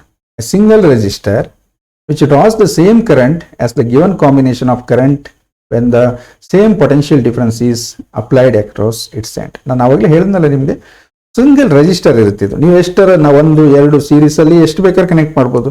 10 ರೆಜಿಸ್ಟರ್ಸ್ 20 ಎಷ್ಟರು ಕನೆಕ್ಟ್ ಮಾಡಿ, ಅವಾಗ ಅದರಲ್ಲಿ ಕರೆಂಟ್ ಫ್ಲೋ ಆಗುತ್ತೆ. ನೀವು ಒಂದು ಪೊಟೆನ್ಷಿಯಲ್ ಅನ್ನು ಅಪ್ಲೈ ಮಾಡಿರ್ತೀರಿ, that is V. Same potential apply ಮಾಡ್ತೀವಿ, ಬಟ್ 10 ರೆಜಿಸ್ಟರ್ ತೆಗೆದು ಬೇರೆ ಯಾವುದೋ ಒಂದು ಸಿಂಗಲ್ ರೆಜಿಸ್ಟರ್ಗೆ ಅಪ್ಲೈ ಮಾಡ್ತೀವಿ, ಸೇಮ್ ಕರೆಂಟ್ ಫ್ಲೋ ಆಯ್ತು ಅನ್ಕೊಳ್ಳಿ. ಆ 10 ರೆಜಿಸ್ಟರ್ ಏನ್ ಕರೆಂಟ್ ಹೋಗ್ತಾ ಇತ್ತು ಸ್ಟೇ ಕರೆಂಟ್ ಇದರಲ್ಲೂ ಫ್ಲೋ ಆಗ್ತಾ ಇದ್ರೆ ಅವಾಗ ಏನಂತೀವಿ ನಾವು ಅಂದ್ರೆ this is equivalent to those combination. ಆ 10 ರೆಜಿಸ್ಟರ್ ಎಕ್ಸಾಂಪಲ್ಗೆ 10 ತಂದಿದ್ದೀನಿ ನಾನು, 2 ಇರ್ಬೋದು 4 ಇರ್ಬೋದು, ಅದು ಏನು ಕೆಲಸ ಮಾಡೋಕೆ ಸಾಧ್ಯವೋ ಅದನ್ನ ಈ ಒಂದು ರೆಜಿಸ್ಟರು ಸಿಂಗಲ್ ರೆಜಿಸ್ಟರು ಕೆಲಸ ಮಾಡುತ್ತೆ. ಅದಕ್ಕೆ ನಾವು ಈಕ್ವಲೆಂಟ್ ರೆಸಿಸ್ಟೆನ್ಸ್ ಅಥವಾ ಇಫೆಕ್ಟಿವ್ ರೆಸಿಸ್ಟೆನ್ಸ್ ಅಂತ ಕರಿತೀವಿ. ಆಯ್ತಾ? Is called equivalent resistance or effective resistance. For series combination ಈ ರೀತಿ ಇತ್ತಲ್ವಾ, ಇಲ್ಲಿ ನೋಡಿ ಪೊಟೆನ್ಷಿಯಲ್ ಡಿಫರೆನ್ಸ್ ವಿ ಇದೆ, ಕರೆಂಟ್ ಐ ಫ್ಲೋ ಆಗ್ತಾ ಇದೆ, 2 ರೆಜಿಸ್ಟರ್ ಇದೆ. ಬಟ್ ನಾವೇನಂತೀವಿ ಈಕ್ವಲೆಂಟ್ ಅಂದಾಗ ಸಿಂಗಲ್ ರೆಜಿಸ್ಟರ್. ಈಕ್ವಲೆಂಟ್ ರೆಜಿಸ್ಟರ್ ಒಂದು ಸಿಂಗಲ್ ರೆಜಿಸ್ಟರ್ ಇರುತ್ತೆ, ಅದರಲ್ಲಿ ಏನಾಗಬೇಕು ಸೇಮ್ ಪೊಟೆನ್ಷಿಯಲ್ ಡಿಫರೆನ್ಸ್ ಸೇಮ್ ಇರುತ್ತೆ, ಅವಾಗ ಕರೆಂಟ್ ಕೂಡ ಸೇಮ್ ಇರುತ್ತೆ.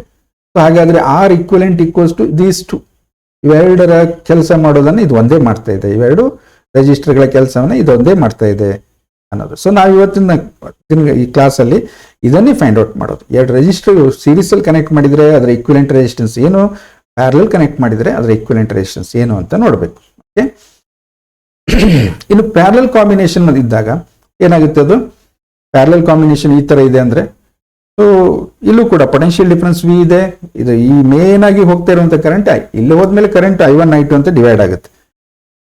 ಹಾಗಿದ್ದಾಗ ನಾವು ಒಂದು ಸಿಂಗಲ್ ರೆಜಿಸ್ಟರ್ ಅನ್ನ ಯೂಸ್ ಮಾಡ್ತೀವಿ. ಅದೇನ್ ಮಾಡುತ್ತೆ, for the same given potential difference it carries A current I. ಅವಾಗ ಏನಂತೀವಿ ನಾವು ದಿಸ್ ಈಸ್ ಈಕ್ವಲೆಂಟ್. ಅವೆರಡು ರೆಜಿಸ್ಟರ್ ನ ಜಾಗದಲ್ಲಿ ಇದೊಂದನ್ನು ಯೂಸ್ ಮಾಡಬಹುದು, ಅಥವಾ ಅವೆರಡು ರೆಜಿಸ್ಟರ್ಸ್ ಅನ್ನ ಆ ರೀತಿ ಕನೆಕ್ಟ್ ಮಾಡಿದಾಗ ಅದರ ಆಕ್ಚುಯಲ್ ವ್ಯಾಲ್ಯೂ ಎಷ್ಟು ತೋರಿಸುತ್ತೆ. ನಿಜವಾಗಿ ಅದ್ರ ವ್ಯಾಲ್ಯೂ ಬೇರೆ ಬೇರೆ ಇರುತ್ತೆ, ಬಟ್ ಇಫೆಕ್ಟಿವ್ ವ್ಯಾಲ್ಯೂ ಎಷ್ಟು ತೋರಿಸುತ್ತೆ ಅದನ್ನ ನಾವು ಫೈಂಡ್ ಔಟ್ ಮಾಡಬಹುದು. Derivation of expression for effective resistance of 2 resistors connected in series. Okay, then derivation ಮಾಡೋಣ. Consider 2 resistors of resistance R1 and R2 are connected in series. 2 register ತಗೊಳ್ಳೋಣ, ಅದಕ್ಕೆ resistance ನ R1 ಮತ್ತೆ R2 ಅಂತ mark, ಎಷ್ಟು ಅಂತ value ನಮ್ಗೆ ಗೊತ್ತಿಲ್ಲ, ಹಾಗಾಗಿ R1 ಮತ್ತೆ R2 ಅಂತ ಮಾರ್ಕ್ ಮಾಡ್ಕೊಳ್ಳೋಣ. ಇದನ್ನು ಸೀರೀಸ್ ಅಲ್ಲಿ ಕನೆಕ್ಟ್ ಮಾಡಿದೀವಿ, ಕರೆಕ್ಟಾ? ಪೊಟೆನ್ಷಿಯಲ್ ಡಿಫರೆನ್ಸ್ ವಿ ಅಪ್ಲೈ ಮಾಡಿದೀವಿ. ಈಗ ಏನಾಗುತ್ತೆ ನೋಡಿ, ಚಾರ್ಜಿನ ವಿಚಾರದಲ್ಲಿ ಮಾತಾಡೋದಾದ್ರೆ ನಾವು charge which leaves R1 must entering R2. ಎಷ್ಟು ಚಾರ್ಜ್ R1 ಇಂದ ಹೊರಗೆ ಬರುತ್ತೋ ಅಷ್ಟೇ R2 ಇಂದ ಹೊರಗೆ ಹೋಗಕ್ಕೆ ಸಾಧ್ಯ. ಒಂದು. ಎರಡನೇದು, R2 ಎಷ್ಟು ಚಾರ್ಜ್ ಅನ್ನ ಹೊರಗೆ ಬಿಟ್ಕೊಳ್ಳಿಕ್ಕೆ ಸಾಧ್ಯವೋ ಅಷ್ಟೇ ಚಾರ್ಜ್ R1 ಇಂದ ಬರೋಕ್ ಸಾಧ್ಯ. ಹಾಗಾಗಿ ಸೀರೀಸ್ ಅಲ್ಲಿ ಏನಾಗುತ್ತೆ, it means same current I flows through R1 and R2. ಹೋಗ್ಲಿಕ್ಕೆ ಸಾಧ್ಯ, ಜಾಸ್ತಿ ಇಲ್ಲ. ಹಾಗಾಗಿ ಕರೆಂಟ್ ಏನಾಯ್ತು ಇದರಲ್ಲಿ ಸೀರೀಸ್ ಕಾಂಬಿನೇಷನ್ ಅಲ್ಲಿ remain same. By Ohm's law potential difference across R1 is, ಈಗ ನಾವು ಇಲ್ಲಿ ನೋಡಿ ಪೊಟೆನ್ಷಿಯಲ್ ಏನಾಗುತ್ತೆ ಕೇಳಿದ್ರೆ ಟೋಟಲ್ ಪೊಟೆನ್ಷಿಯಲ್ ಇದು ವಿ, ಬಟ್ ಇಲ್ಲೊಂದು ಪಾಯಿಂಟ್ ಇದೆ, ಇಲ್ಲೊಂದು ಪಾಯಿಂಟ್ ಇದೆ, ಇಲ್ಲಿ 3 ಪಾಯಿಂಟ್ಗಳು ನಮ್ಗೆ ಸಿಗುತ್ತೆ. ನಾವು ಇಲ್ಲಿಂದ ಇಲ್ಲಿಗೆ ಪೊಟೆನ್ಷಿಯಲ್ ನೋಡಿದ್ರೆ ಬೇರೆ ಆಗುತ್ತೆ, ಅದು ವಿ ಅಲ್ಲ. ಬಟ್ ಏನು, ಇಲ್ಲಿಂದ ಇಲ್ಲಿಗೆ ಪೊಟೆನ್ಷಿಯಲ್ ಬೇರೆ, ಇಲ್ಲಿಂದ ಇಲ್ಲಿಗೆ ಪೊಟೆನ್ಷಿಯಲ್ ಬೇರೆ. So V1 is equal to IR1, so that is V1 ಅನ್ಬೇಕು. ಯಾಕೆಂದ್ರೆ ನಮ್ಗೆ ಗೊತ್ತಿಲ್ಲ ಅದ್ರ ವ್ಯಾಲ್ಯೂ, ಅದು ವಿಗೆ ಈಕ್ವಲ್ ಅಲ್ಲ, ಯಾಕೆಂದ್ರೆ ಮತ್ತೊಂದು ಪೊಟೆನ್ಷಿಯಲ್ ಇಲ್ಲಿದೆ. So potential difference across R2 is that is V2 equals to IR2. ಇಲ್ಲಿ V2 ಇಲ್ಲಿ ಬಂದಿದೆ.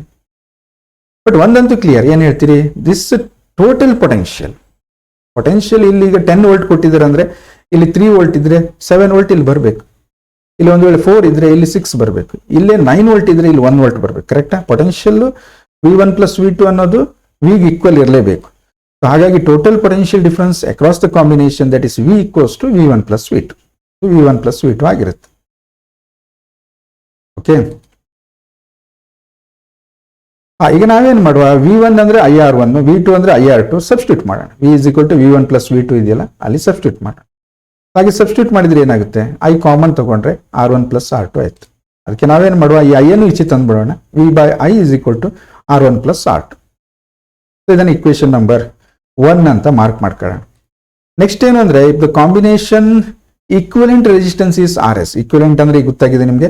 ಈ ಕಾಂಬಿನೇಷನ್ ಬದಲು ಒಂದು ರೆಸಿಸ್ಟರ್ ನಾವು ಯೂಸ್ ಮಾಡೋದಾದ್ರೆ like this way, that is R S ಅಂತ ಕರೆಯೋಣ ಅದಕ್ಕೆ. ಸೊ ಅಲ್ಲಿ ಕರೆಂಟ್ ಐ ಫ್ಲೋ ಆಗುತ್ತೆ, ಪೊಟೆನ್ಷಿಯಲ್ ಡಿಫರೆನ್ಸ್ ಇಲ್ಲಿ ಒಂದೇ ರೆಜಿಸ್ಟರ್ ಇರೋದು. ಸೊ ಹಾಗಾಗಿ ಅಪ್ಲೈಡ್ ಪೊಟೆನ್ಷಿಯಲ್ ಆ ರೆಜಿಸ್ಟರ್ಗೆ ಪೊಟೆನ್ಷಿಯಲ್ ಡಿಫರೆನ್ಸ್ ಆಗಿರುತ್ತೆ. ಅದರಿಂದ ನಾವು V is equal to I into R S ಅಂತ ಹೇಳ್ಬೋದು. So R S equals to V by I. R S ಇಟ್ಕೊಂಡು ಐ ಆಚೆ ಕಳಿಸಿದ್ರೆ ವಿ ಬೈ ಐ ಆಯಿತು. ದಟ್ ಈಸ್ ಇಕ್ವೇಶನ್ ನಂಬರ್ 2 ಅನ್ಕೊಳ್ಳೋಣ. ಓಕೆನಾ? ಎಸ್. ಫ್ರಮ್ ಇಕ್ವೇಶನ್ 1 and 2 ಇವೆರಡು ಇಕ್ವೇಶನ್ ಅನ್ನು ತೆಗೆದುಕೊಂಡ್ರೆ 1 and 2 ಇಕ್ವೇಶನ್ ತಗೊಂಡ್ರೆ effective resistance of the combination find out ಮಾಡ್ಬೋದು. ಯಾಕೆ ಇಲ್ಲೂ ವಿ ಬೈ ಐ ಇದೆ, ಇಲ್ಲೂ ವಿ ಬೈ ಐ ಇದೆ. So R S equals to R1 plus R2 ಆಗುತ್ತೆ. Very simple, derivation complete. ಗೊತ್ತಾಯ್ತು ಈಗ. R S equals to R1 plus R2 ಅನ್ನೋದು ಗೊತ್ತಾಯ್ತು ನಮಗೆ. ಅಂದ್ರೆ ಇದರ ವ್ಯಾಲ್ಯೂ ಏನಿದೆ, ಇವೆರಡರ ವ್ಯಾಲ್ಯೂವನ್ನು ಆಡ್ ಮಾಡಿದ್ರೆ ಇದರ ವ್ಯಾಲ್ಯೂ ಸೇಮ್ ಬರುತ್ತೆ. ಈಗ ನೋಡಿ ಒಂದು ಎಕ್ಸಾಂಪಲ್ ನೋಡಿ. Find the equivalent resistance of 10 ohm and 15 ohm are connected in series. ಈಗ ನಮಗೆ ಕರೆಂಟ್ ವೋಲ್ಟೇಜ್ ಅಂತೂ ಬೇಡ, ಫಾರ್ಮುಲಾ ನಮ್ಮ ಹತ್ರ ಸಿಕ್ಕಿದೆ.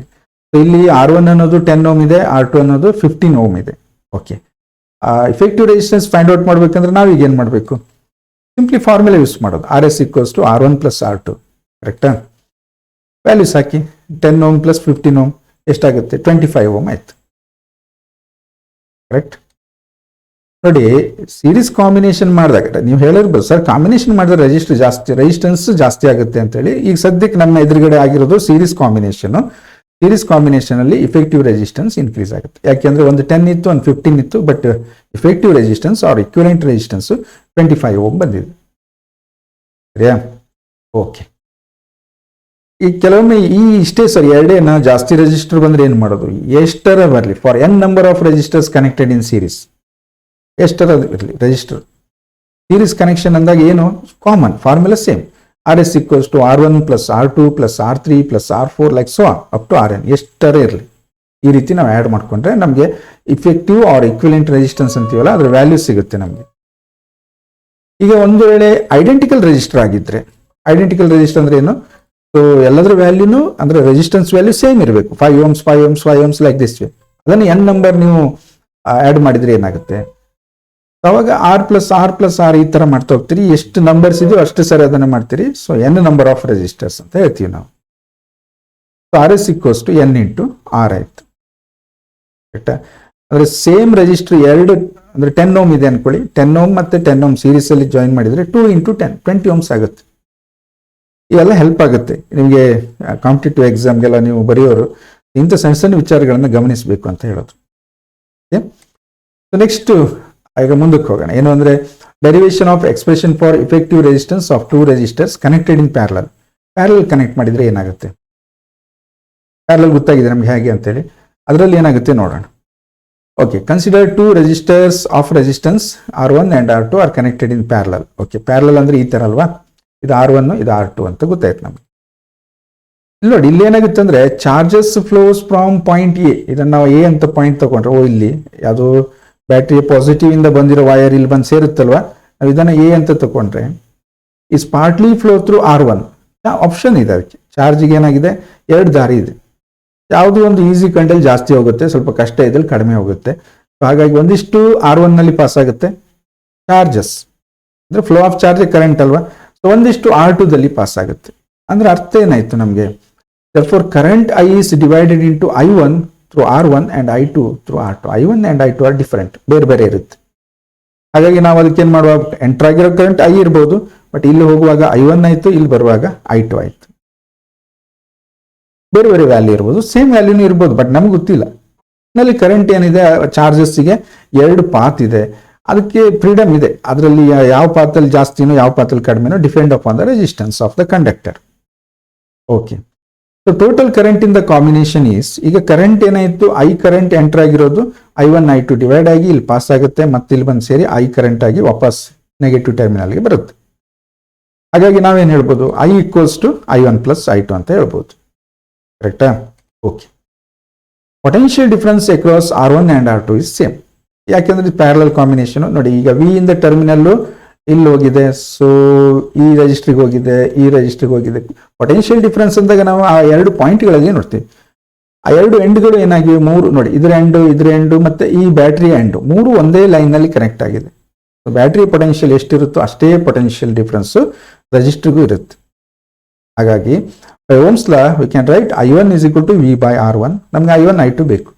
I1 ಅಂದ್ರೆ ಏನಾಯ್ತು, ಪೊಟೆನ್ಷಿಯಲ್ ಡಿಫರೆನ್ಸ್ ವಿನೇ ಇರುತ್ತೆ ಆ ರೆಜಿಸ್ಟರ್ ಅಲ್ಲಿ, ಈ ರೆಜಿಸ್ಟರ್ ಅಲ್ಲಿ, ಬ್ಯಾಟ್ರಿಯಲ್ಲಿ ಮೂರು ಕಡೆ. ಹಾಗಾಗಿ I1 equals to V by R1 and I2 equals to V by R2. ಈಗ ಈ I is equal to I1 plus I2 ಮತ್ತೆ I1 I2 ವ್ಯಾಲ್ಯೂ ಗೊತ್ತಿದೆ, ಸಬ್ಸ್ಟಿಟ್ಯೂಟ್ ಮಾಡಿ. I is equal to V by R1 plus V by R2. I1 I2 substitute ಮಾಡಿದ್ವಿ. V common ಇದೆ, ಆಚೆ ತಗೊಂಡ್ಬಿಡೋಣ. I by V equals to 1 by R1 plus 1 by R2. Call it as a equation number 1. ಸರಿಯಾ? If the combination equivalent resistance is RP, E ಮತ್ತೆ ಅಲ್ಲಿ S ಇತ್ತು, ಇಲ್ಲಿ P ಯಾಕೆ ಅಂತ ಅನಿಸ್ಬೋದು ನಿಮಗೆ. S ಅಂದ್ರೆ ಸೀರೀಸ್, P ಅಂದ್ರೆ ಪ್ಯಾರಲಲ್ ಅಂತ ಗೊತ್ತಾಗಲಿ ಅಂತ ಹೇಳಿ. ಓಕೆ, ಸೊ ಇದು ಸಿಂಗಲ್ ರೆಜಿಸ್ಟರ್ನ ನಾವು RP ಅಂತ ತಗೊಂಡ್ರೆ ಅವಾಗ ಏನಾಗುತ್ತೆ, ನಮ್ಮ ohm's law V is equal to IRP. Okay, RP equals to V by I ಆಯ್ತು. ನಮಗಿಲ್ಲೇನಿದೆ I by V ಇದೆ, ಇದನ್ನ ರೆಸಿಪ್ರೋಕಲ್ ಮಾಡಿ. 1 by RP equals to I by V ಆಯ್ತು. It's call it as A equation number 2. So ಎರಡು equation ಸಿಕ್ಕಿದೆ. I by V ಅಂದ್ರೆ 1 by R1 plus 1 by R2. ಇಲ್ಲಿ ನೋಡಿ I by V ಅಂದ್ರೆ 1 by RP. ಸೊ ಹಾಗಾಗಿ ನಾವು ಈ 1 by RP ಅನ್ನು ಇದಕ್ಕೆ ಇಕ್ವೇಟ್ ಮಾಡ್ಬೋದು. From equation 1 and 2 1 by RP equals to 1 by R1 plus 1 by R2. ನೋಡಿ, ಪ್ಯಾರಲಲ್ ಕಾಂಬಿನೇಷನ್ ಇದ್ದಾಗ ಈ ರೀತಿ ಬರುತ್ತೆ ವ್ಯಾಲ್ಯೂಸ್. ಓಕೆ, ಸೊ ಇನ್ನೊಂದೇನು ಮಾಡ್ಬೋದು, LCM ತಗೊಂಡ್ರೆ ಎರಡು ರೆಜಿಸ್ಟರ್ ಇದ್ದಾಗ ಮಾಡ್ಬೋದು ಈಸಿಯಾಗಿ. R1 into R2, R1 plus R2, R1 plus R2 divide by, ಇದು ಗೊತ್ತಾಯ್ತಲ್ಲ LCM, ಕಾಮನ್ ಡಿನಾಮಿನೇಟರ್ ಮಾಡಿಕೊಂಡು ನಾವು ಮಾಡಿರುವಂಥದ್ದು. ಹಾಗಾಗಿ RP ಅಂದ್ರೆ ಏನು ಬರೀಬೋದು, RP equals to R1 into R2 divide by R1 plus R2. ಎರಡು ರೆಜಿಸ್ಟರ್ ಪ್ಯಾರಲಲ್ ಇದ್ದಾಗ ಈ ಎಕ್ಸ್ಪ್ರೆಷನ್ ತುಂಬಾ ಹೆಲ್ಪ್ ಆಗುತ್ತೆ. ಅಂದ್ರೆ ಇದು ತುಂಬಾ ಲೆಂದಿ ಅನ್ಸುತ್ತೆ ಕ್ಯಾಲ್ಕುಲೇಟ್ ಮಾಡುವಾಗ, LCM ತಗೊಂಡು ಮತ್ತೆ ಅದನ್ನ ರೆಸಿಪ್ರೋಕಲ್ ಮಾಡಿ. ಬಟ್ ದಿಸ್ ಇಸ್ ಓಕೆ, ನೆನ್ಪಿಟ್ಕೊಳ್ಳಿದ್ದಾನೆ, ಯೂಸ್ ಆಗುತ್ತೆ. Okay, this is the expression for effective resistance when the two resistors are connected in parallel. Okay, derivation complete. Bala simple derivations 5 marks ಗೆಲ್ಲ ಕೇಳ್ತಾರೆ ಇದನ್ನು. Okay, find the equivalent resistance of 10 ohm and 15 ohm which are connected in parallel. ಸುಮ್ಮನೆ ಒಂದು problem ನೋಡಿ ಗೊತ್ತಾಗುತ್ತೆ. ಈ parallel connect ಮಾಡಿದಾಗ ಏನಾಗುತ್ತೆ ನೋಡಿ, ಇದು 10 ಇದು 15 ohm ಇದೆ. So R1 equals to 10 ohm and R2 equals to 15 ohm ಇದೆ. ಅವಾಗ ಏನಾಯ್ತು, 1 by RP equals to 1 by R1. ಇದನ್ನು ಯೂಸ್ ಮಾಡ್ಬೋದು, ಇಲ್ಲ ಅಂದ್ರೆ ಇದನ್ನು ಯೂಸ್ ಮಾಡಿ, ಯಾವ್ದಾರು ಯೂಸ್ ಮಾಡಿ. RP equals to R1 R2 divided by R1 plus R2. Effective resistance of the combination ಅಂದಾಗ ಈ ವ್ಯಾಲ್ಯೂಸ್ ಹಾಕಿ ನೀವು 10 into 15 divided by 10 plus 15 ಅಲ್ವಾ. ಏನಾಯ್ತು ಇದು, ದಿಸ್ ಇಸ್ 150 divided by 25. 25 ಇಂದ ಡಿವೈಡ್ ಮಾಡಿದ್ರೆ ಎಷ್ಟಾಗುತ್ತೆ, 4 5 6 ಅಲ್ವಾ. So RP equals to 6 ohm. Observe ಮಾಡಿ, 6 ohm ಏನು ಬಂತು ಇಫೆಕ್ಟಿವ್ ರೆಜಿಸ್ಟರ್. ಇವೆರಡು ರೆಜಿಸ್ಟರ್ಸ್ ಪ್ಯಾರಲಲ್ ಕನೆಕ್ಟ್ ಮಾಡಿದೀವಿ, ಬಟ್ ಅದರ ಇಫೆಕ್ಟಿವ್ ಆರ್ ಇಕ್ವಿಲೆಂಟ್ ರೆಸಿಸ್ಟೆನ್ಸ್ ಎಷ್ಟು ಬರುತ್ತೆ, 6 ohm ಬರುತ್ತೆ. ಅಂದ್ರೆ ಅರ್ಥ ಏನಾಯ್ತು, parallel combination effective resistance decreases. ಇದು ಮೇನ್ ಡಿಫರೆನ್ಸ್. ರೆಸಿಸ್ಟೆನ್ಸ್ ಅನ್ನು ನಾವು ಕೊಟ್ಟಿರೋ ವ್ಯಾಲ್ಯೂಗಿಂತ ಕಡಿಮೆ ವ್ಯಾಲ್ಯೂ ಮಾಡ್ಬೇಕಂದ್ರೆ ಪ್ಯಾರಲಲ್ ಕಾಂಬಿನೇಷನ್ ಮಾಡ್ತಾ ಹೋದ್ರೆ ಅದರ ವ್ಯಾಲ್ಯೂ ಡಿಕ್ರೀಸ್ ಆಗ್ತಾ ಬರುತ್ತೆ. ಥಿಂಕ್ ಮಾಡ್ಬೇಕು ಮಕ್ಕಳು, ಯಾಕೆ ಡಿಕ್ರೀಸ್ ಆಯ್ತು ಕೇಳಿದ್ರೆ ಏನಂತೀರಿ ನೀವು? ಸೊ ಯೂಶಲಿ ಫಸ್ಟ್ ಕ್ಲಾಸಲ್ಲಿ ನಿಮ್ಗೆ ಹೇಳಿದ್ನಲ್ಲ, ರೆಸಿಸ್ಟೆನ್ಸ್ ಡಿಪೆಂಡ್ಸ್ ಆನ್ ಡೈಮೆನ್ಷನ್ಸ್. ಎರಡು ಈ ತರ ಕನೆಕ್ಟ್ ಮಾಡಿದ್ರೆ ಏನಾಗುತ್ತೆ, ಕ್ರಾಸ್ ಸೆಕ್ಷನಲ್ ಏರಿಯಾ ಇನ್ಕ್ರೀಸ್ ಆಗುತ್ತೆ. ಸಿಂಪಲ್ ಅಲ್ವಾ. ಸೀರೀಸ್ ಅಲ್ಲಿ ಮಾಡಿದ್ರೆ ಏನಾಗುತ್ತೆ, ಲೆಂತ್ ಇನ್ಕ್ರೀಸ್ ಆಗುತ್ತೆ. R is directly proportional to L. ಈ ತರ ಪ್ಯಾರಲಲ್ ಕನೆಕ್ಟ್ ಮಾಡಿದಾಗ ಏನಾಗುತ್ತೆ, ಕ್ರಾಸ್ ಸೆಕ್ಷನಲ್ ಏರಿಯಾ ಇನ್ಕ್ರೀಸ್ ಆಗುತ್ತೆ. R is inversely proportional to A. So resistance decrease ಆಗುತ್ತೆ.